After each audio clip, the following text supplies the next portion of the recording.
What's up, everybody? Happy Wednesday. Hope you're having a great day so far today. Let me tell y'all something. This episode pissed me off. It was a bunch of foolishness. It was this dialogue. I don't know what we doing, but this was some foolishness with these characters now. Laura.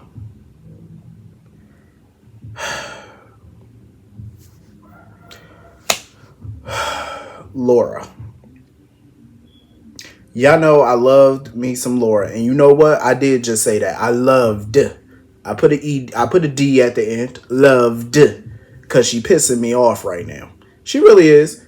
Like, she not making no bit of sense. Like, 1 minute she's saying, "Oh, I don't want to set Heather free," but then the next, why are you looking into this then? Even Alexis told her, "Drop the case then. Why are you looking into it? Drop it."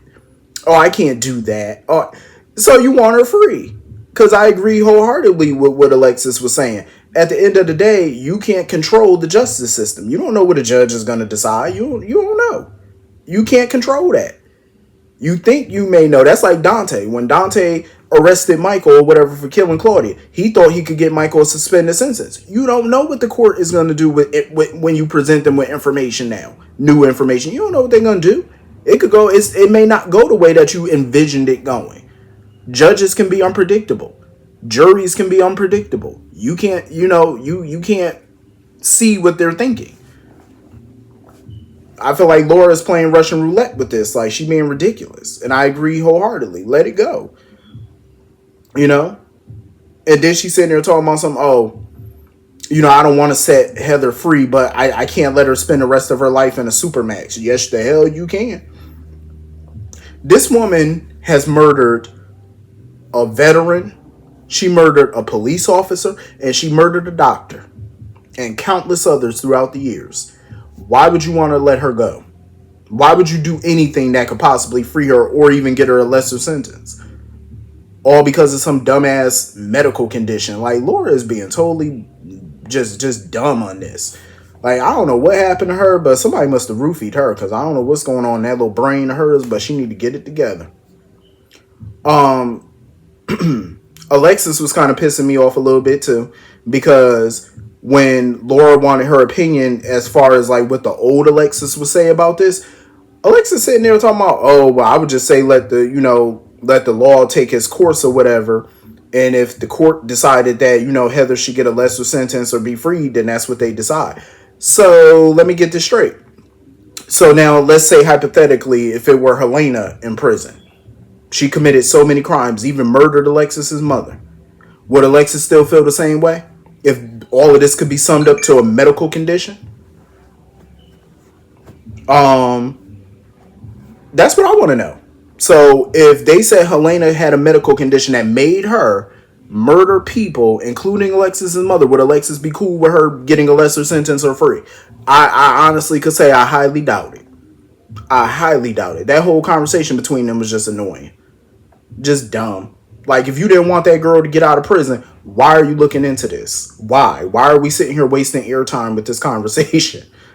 And I'm so glad Trina walked in that office, and I'm glad Trina, I hope Trina gives Laura hell. I hope she do. And I hope she's not doing it in a respectful way, because I know Trina, she gonna be, give her a respectful read. But no, you need to read her for filth, because absolutely not. After everything Heather done did, and you mean to tell me the mayor of all people, and Laura more pissed because of the article that was put out in The Invader. I'm like, first of all, we all knew Alexis had nothing to do with that article coming out. We all knew that. But how you gonna get mad at that? It's exactly what you're doing. The public got a right to know what their mayor is doing. Definitely do. They got a right to freaking know that their mayor has been incompetent. And and it saddens me to say that about Laura, because I really loved her at one point. But now it's just like, yeah, they not doing her no favors with this story. Like, at all. Like, this is not the story I would have gave an OG like her. Like, I'm just saying, like, knowing Heather's history, why would she go there? Like, totally ridiculous. So anyway, moving on from that, TJ and Molly, another ridiculous ass conversation. I'm glad that TJ finally admitted what I've been saying, because I told y'all TJ only wanted Kristina as a surrogate because he wanted to make Molly happy. He was doing that shit for Molly, and I'm glad he finally admitted it out in the open. That's exactly what he was doing it for, to make her happy. But I agree with Molly. I mean, at the end of the day, it's too late now. You know, in my opinion, see, this is the problem. If you feel strongly about something, stop going along with things that you know you don't agree with deep down. Be honest with the person, be honest with yourself.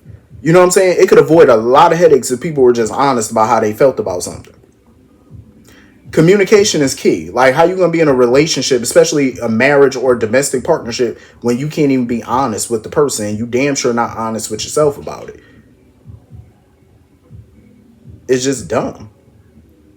You know, I don't feel bad for TJ. He's a grown man. He should have been honest about how he felt. You know what I'm saying? Now you want to bring all this stuff up. It's too late now. The baby almost there. You know, it's far too late. I can't completely blame, you know, Molly for wanting Kristina as the surrogate or whatever, because she wants to be biologically tied to the child. But it puts them in a compromising position because, like Molly pointed out, if Kristina wanted to renege on the deal, she could have. And I'm pretty sure it's going to go down that way. And TJ's not going to make anything better by going to Kristina and yelling at her or, oh, you need to stay away from your father. Sir, you can't tell that girl what to do. She grown. You cannot tell her to stay away from her pops. That is her father at the end of the day. You can't tell her, oh, wait, I don't want you around Sonny. You ain't got no authority. You don't want her around Sonny or what? There has to be a or. You know what I'm saying? Or he ain't got no trump card. You're powerless. So there's no point in doing all that. All you're going to do is make the matter worse. And Kristina already feel like this child is hers. So, you know, you just playing into that by confronting her. You know what I'm saying? Like, no. This is why I just feel like TJ and Molly are horrible as a couple. Like, they worked in high school, but y'all grown now. And I just feel like TJ being who he is and looking how he look, I'm just saying he just need to go on ahead and be a hoe. He do. He need to go ahead and be single and be a thought in the medical profession. He do, because I just feel like him being tied down to Molly ain't working. Not for me, it's not. And I'm just speaking of my opinion. It just ain't, them two as a couple ain't working. Saddling them with a kid ain't gonna help. They too young for that. I feel like they not ready. You know what I'm saying? Like, let them be young and have free and have some damn fun. I just don't see this situation ending good for anybody at this point. I feel like it's gonna be some mess. Like, nobody's gonna come out a winner on this at all. And TJ needs to remember, like, at the end of the day, the same way Kristina idolizes her father, he once idolized Sonny at one point when he lived with him, even though that was his teenage years, but still, he idolized him at one point. So he needs to think back on how that feels. You know what I'm saying? Like, once you idolize somebody, it's kind of hard to break free, even for their own kids. Yeah, this is going to be a hot mess. So anyway, moving on from that. The Sonny Kristina conversation got on my nerves because I hate that they regressed that relationship. Like, I ain't even gonna say regressed it. They pretty much rewrote the whole scenario. Like, Kristina acting like she never saw her dad like that before. That's a lie. And I've said it numerous times. Y'all in the comments done said it numerous times. We watched the episodes where she saw how her father got down. Like, she's known for years, since being a teenager, how her father is. So it's just crazy how they're rewriting all of that. Like, just like it never happened. That's just dumb to me. Sonny is who he is. You know what I'm saying? Like, him telling Kristina, I'm never going to do that again. Oh, you're never going to see that again. That's a lie. She done seen it 50 million times already. He can't promise her that he never going to blow up at somebody again. He can't promise that. That's a promise he ain't never going to keep.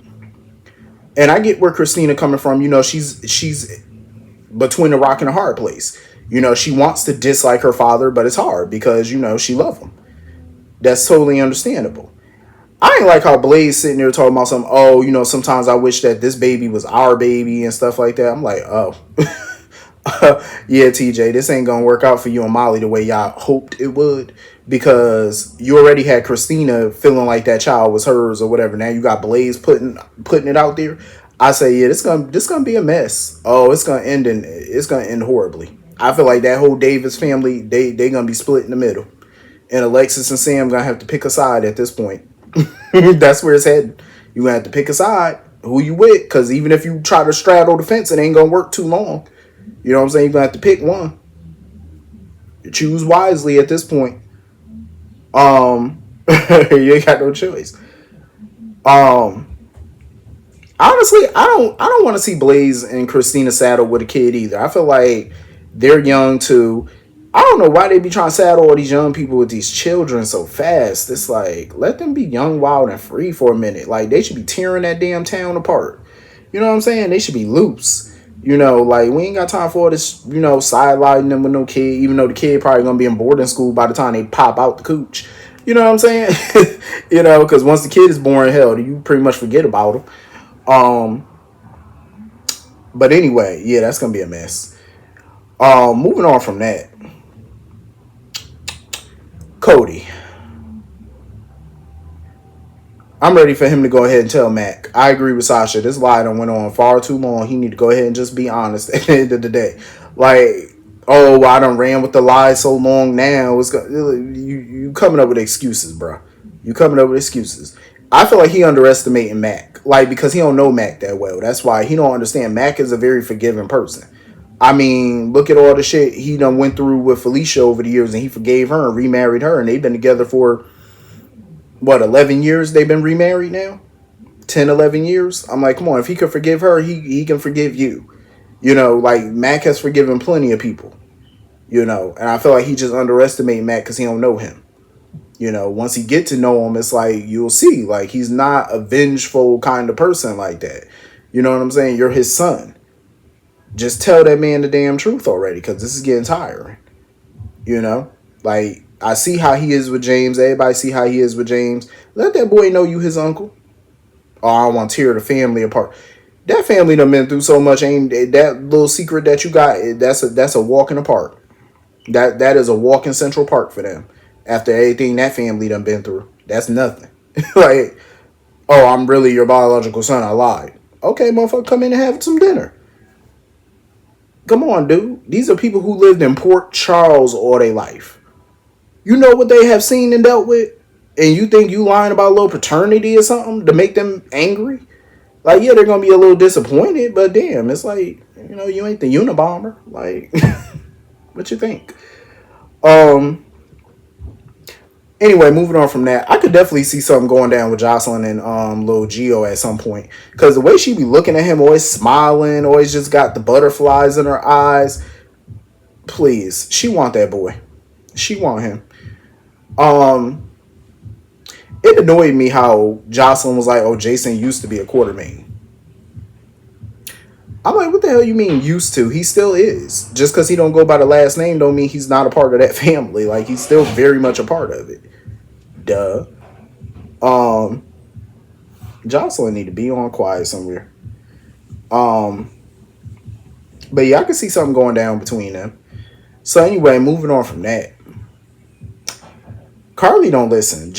Every time Jason be around Carly, sometimes he looks so annoyed with her because Carly don't listen, or he knows she hard headed. Like, he done told this woman, let it go. Sonny ain't the shooter. I know he ain't sent nobody. Let this go. And she not gonna listen. She not gonna listen. Carly is hard headed to her core.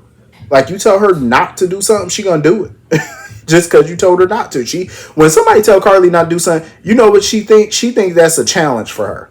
Oh, you telling me not? Oh, okay, I'm going to show you something. Hold my drink. I'm going to show you something. That's how she take it. Like, this is a challenge for her. So now you know she ain't going to let this go. She ain't letting nothing go. That's how she is. I'm telling you, like a pit bull, she just locked jaw on. Once she locked jaw on something, she ain't letting go. Not until she take a body part off. She ain't letting it go. He could kill that plan. He better come up with something new. He better deter her attention somewhere else.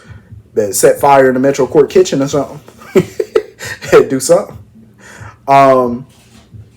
You can kind of see, like, Sonny, I think with him, he wants to forgive Jason. I think he wants Jason back into the fold.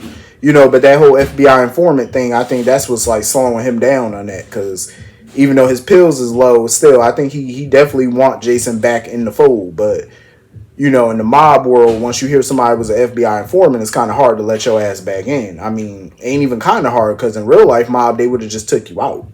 You know what I'm saying? Like, you would have just been, as soon as they would have heard F, you wouldn't even got the BI part out. All you got to do is say F and you're done. You're done. Um, but I could see them reconciling it, down the line. It's gonna be like a slow reconcile for the time being, but I could see them doing it. Speaking of Mob, where the hell is Miss Wu? Where is she? Because Jason's back working, with Kate's and stuff like that. This is a prime time for Miss Wu to make her move. I'd be making a move right now if I was her. Like, I hate that she being sidelined because I really like that character. I really do. I like her. That's my girl. Um, but anyway, that was pretty much the whole episode. Hit the comment section. Let me know what you all thought, and I will see you all later. Have a great rest of the day. Peace.